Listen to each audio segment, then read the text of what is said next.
নমস্কাৰ অন্য এটি ভিডিঅ'লৈ পুনৰবাৰ সকলোকে স্বাগতম জনাইছো যিহেতু ইয়াৰ আগৰ ভিডিঅ'ত ধৰ্ম এজ এ সামাজিক সংস্থা ধৰ্ম সামাজিক সংস্থা হিচাপে বা religion as a social institution আমি আলোচনা কৰি ইতিমধ্যে বুজিব পাৰিলো তাৰ পাছতে ধৰ্মৰ ক্ষেত্ৰত ধৰ্মনো কি এই ক্ষেত্ৰত কেইটামান সংজ্ঞা আমি আলোচনা কৰিবলৈ বিচাৰিছো ধৰ্মৰ ক্ষেত্ৰত আমি নিজাববীয়াকৈও এটা সংজ্ঞা দিব বিচাৰিছো গতিকে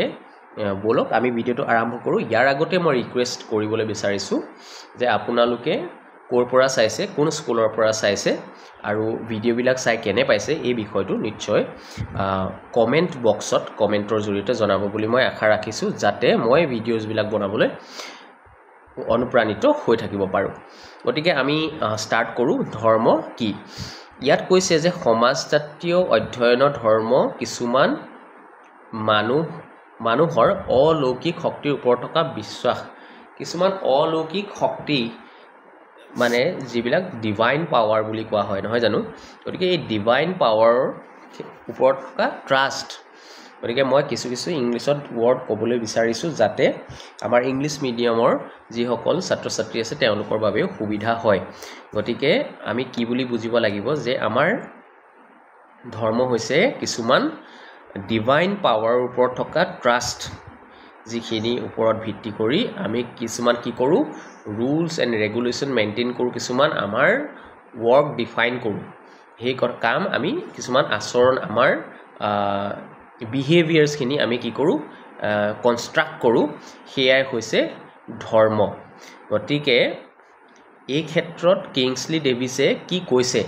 এটা আমি সংজ্ঞা পঢ়িবলৈ বিচাৰিছো অসমীয়াত হেতু হৈছে মানৱ সমাজত ধৰ্ম হ'ল এনে এক সাৰ্বভৌমিক স্থায়ী আৰু ব্যাপক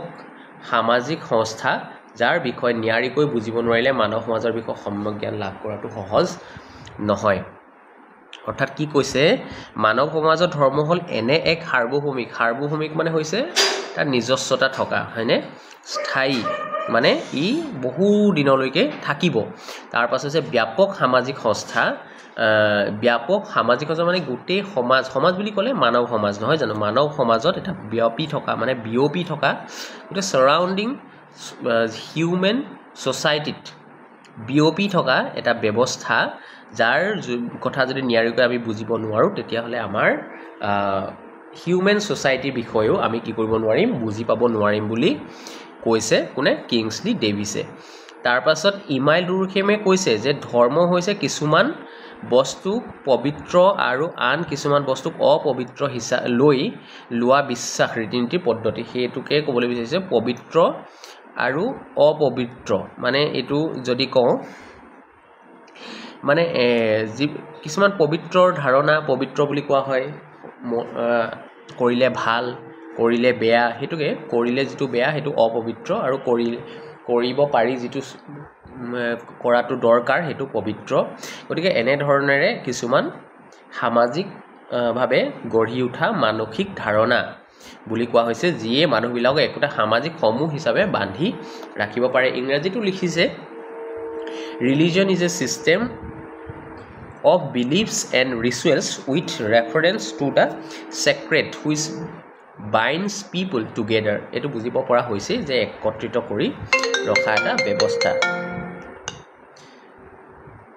তাৰ পাছত নেক্সটটো কৈছে যে মেকআইভাৰ আৰু পেজৰ মতে কৈছে যে ধৰ্মই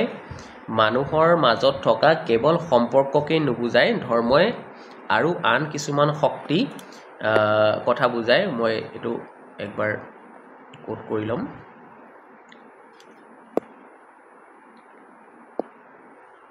এটো কৈছে মেকআইভাৰ পেজৰ মতে এটো চাব ধৰ্মই মানুহৰ মাজত থকা কেৱল সম্পৰ্ককে নুবুজায় ধৰ্মই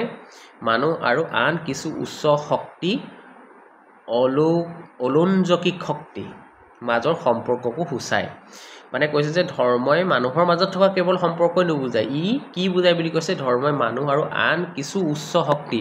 যিখিনি আমি চকুৰে নেদেখো বা আমি কেৱল অনুমানহে মানে এটা অনুভৱহে কৰিব পাৰো বুলি কৈছে কিছু ব্যক্তি অনুভৱ কৰিব পাৰে যিটো বস্তু আমাৰ সাধু সন্তসকলে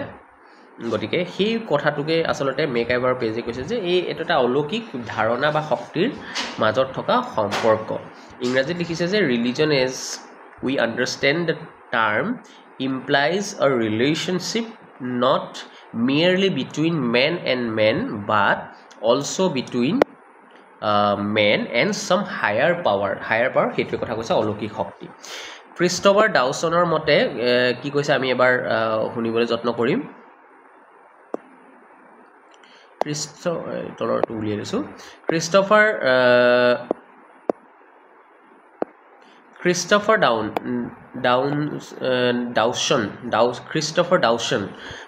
ক্ৰিষ্টফাৰ ডাউছনৰ মতে ধৰ্ম হ'ল মানুহৰ ঐশ্বৰিক শক্তিৰ প্ৰতি থকা বিশ্বাস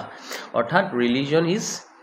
attitude toward super human power সেইটোতো মই অলপ আগত কৈ গৈছোঁ যে ছুপাৰ হিউমেন যিখিনি পাৱাৰৰ কথা কৈছে অৰ্থাৎ ঐশ্বৰিক শক্তিৰ কথা কোৱা হৈছে ছুপাৰ হিউমেন পাৱাৰ যিখিনি আমাৰ জেনেৰেলি হিউমেনৰ নাথাকে সেই শক্তিৰ প্ৰতি থকা এটা বিশ্বাস বুলি কৈছে যিটো অলৌকিক শক্তি গতিকে সেইটোকে ইয়াত কৈছে এটা পেৰাগ্ৰাফত লিখিছে যে মানুহে নানা কাৰণত কিছুমান অলৌকিক শক্তিৰ ওপৰত বিশ্বাস কৰি আহিছে জন্ম মৃত্যু অপায় অমংগল সুখ দুখ আদি ঘটনাবোৰ মানুহৰ জীৱনত সচৰাচৰ ঘটি থাকে এই ঘটনাবোৰ কিছুমান অলৌকিক শক্তিৰ দ্বাৰা নিয়ন্ত্ৰিত হোৱা বুলি বিশ্বাস কৰা হয় যিবোৰ আসলতে আমি এতিয়ালৈকে বিজ্ঞানে ঢুকি পোৱাগৈ নাই বা চেষ্টা কৰি আছে ঢুকি পালে হয়তো ইয়াৰ কিবা এটা উত্তৰ ওলাব পাৰে কিন্তু যেতিয়ালৈকে নোলায় তেতিয়ালৈকে এটা অলৌকিক শক্তিৰ দ্বাৰা পৰিচালিত ব্যৱস্থা বুলি কৈছে জীৱ জন্তু গ্ৰহ নক্ষত্ৰ ইত্যাদি অলৌকিক শক্তিৰ দ্বাৰা সৃষ্টি হৈ আহিছে সেয়ে এই পৰম শক্তি যি শক্তিয়ে মানুহৰ জীৱন তথা বিশ্বৰ সকলো ঘটনা নিয়ন্ত্ৰণ কৰে এনে এটা বিশ্বাসৰ বশৱৰ্তী হৈ কিছুমান অতি মানৱ শক্তিৰ সমষ্টি দয়া সহানুভূতি আশীৰ্বাদ ইত্যাদিৰ অৰ্থে কিছুমান ক্ৰিয়া সম্পন্ন কৰা হয় এই ক্ৰিয়াবোৰ বিশেষ প্ৰাৰ্থনা নৃত্য পূজা পাতল আদিৰ ৰূপত দেখিবলৈ পোৱা যায় আৰু সেই অতি মানৱ অলৌকিক শক্তি ভগৱান দেৱ দেৱী প্ৰেতাত্মা হিচাপে ইত্যাদি কল্পনা কৰি লোৱা হয় গতিকে এই অলৌকিক শক্তিবোৰক উদ্দেশ্য কৰি পূজা প্ৰাৰ্থনা নৃত্য আদি বিভিন্ন প্ৰকাৰৰ সামূহিক কাণ্ডৰ সমষ্টিকে সামূহিক কামৰ মানে ক্ৰিয়া কাণ্ড বুলি কৈছে যে সামূহিক ক্ৰিয়া কৰ্মৰ সমষ্টি বুলি ক'লে কাণ্ড মানে শব্দটো বৰ এটা উচিত যেন লগা নাই কিতাপত যদিও আছে